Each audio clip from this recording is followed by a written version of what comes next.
이것도 무료로 와우. 풀렸죠? 이것도 무료로 풀렸습니다. 안녕하세요. 디지털생활지엔 유장입니다. 챗GPT 무료 버전을 사용하시면 제한사항이 많죠. 그럼에도 불구하고 유료 기능 중에 무료로 풀린 기능들이 의외로 많습니다. 그래서 오늘은 챗GPT 무료 사용자도 쓸 수 있는 유용한 기능 3가지 빠르게 알아보도록 하겠습니다. 자, 첫 번째 기능은 검색 기능들이 활성화되죠. 자, 화면에 보시면 이렇게 검색이라는 창이 있습니다. 검색은 웹에 있는 정보를 불러오겠다 그 뜻인데요.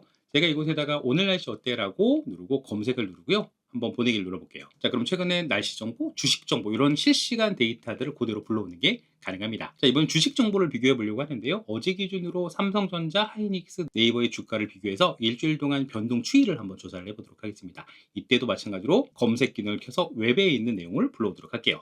자, 그럼 열심히 웹에 있는 정보를 찾아가지고 오고요. 자, 그러면 종가와 변동 추이 같은 것들을 분석시키는 것도 가능합니다. 자, 이번에는 영화 정보를 불러오도록 하겠습니다. 2025년도에 개봉한 영화들 중에서 호평받은 작품 추천해주고 리뷰 요약해줘 이런 것도 가능하겠죠. 자, 이런 주제들은 저희가 검색 기능을 끄고 하면은 작년 거를 불러올 경우가 있어요. 이럴 때는 꼭 검색 기능을 켜주셔야 됩니다. 자, 그럼 열심히 최신 정보를 불러다가 정보를 분석해 주는 것을 볼 수가 있습니다. 자, 두 번째 기능은 추론할 수 있는 기능도 무료 사용자를 쓸 수가 있습니다. 자, 최근에 오픈AI가 O3 미니라고 한 추론 모델을 무료 사용자한테 풀었는데요. 일단 이거 뭔지 한번 물어보도록 할게요. 이곳에 검색을 눌러가지고 이게 뭐냐라고 물어보겠습니다. 자, 어떤 정보를 웹에서 불러왔는데요. 수학, 과학 좀 복잡한 내용들을 추론하는 모델이라고 합니다. 자, 그런데 GPT 무료 사용자도 이 기능을 쓸 수 있는데요. 자, 리즌이라는 기능 옵션이 사라지고요. 여기 보시면 이성이라는 메뉴로 바뀌었습니다. 자, 요거를 누르면 추론 모델을 사용할 수 있어요. 자, 새로운 창을 눌러가지고요. 제가 이곳에다가 검색을 끄고요. 이성 모델을 누르면 이제부터 추론 모델이 작동이 됩니다. 자, 이건 좀 복잡한 문제들을 해결하려고 하니까요. 복잡한 문제를 한번 물어보도록 하겠습니다. 우리 이거죠. 달걀이 먼저냐? 닭이 먼저냐? 자, 중요한 거는 추론을 하는 단계들이 보여지는 건데요. 한번 보내기 눌러보면 자, 이성 처리 중이라고 해서 지금 어떻게 처리하고 있는가 보여줍니다. 그러면 총 4초 동안 생각을 해서 결과를 만들어주는데요. 자, 그러면 어떤 답변이냐? 진화 생물학적 관점에서 달걀이 먼저다라고 볼 수 있습니다. 자, 이런 식으로 어떤 관점에 대한 답을 내놔주는데요. 답보다 중요한 거는 어떠한 생각으로 결과가 나오냐라고 볼 수 있습니다.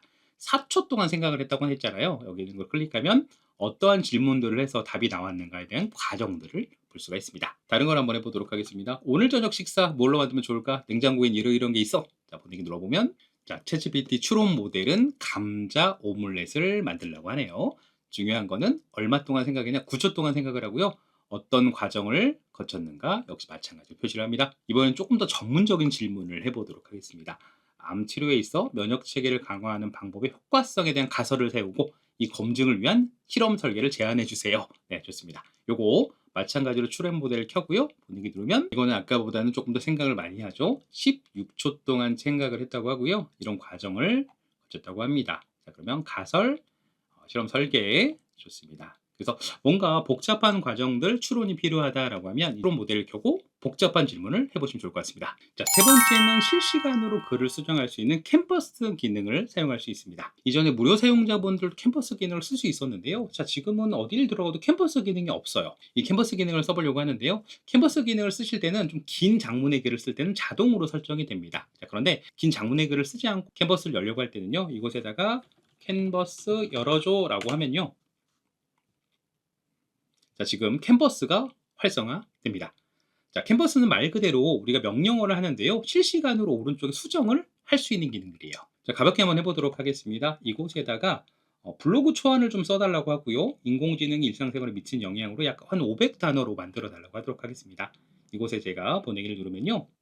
자, 그러면 이런 글이 써지는 걸 볼 수가 있습니다. 자, 기존에 있던 챗GPT랑 어떤 게 다르냐? 이곳에서는 실시간 수정이 가능합니다. 예를 들어 서론이 제가 여기다 엔터를 치게 되면 수정이 가능하고요.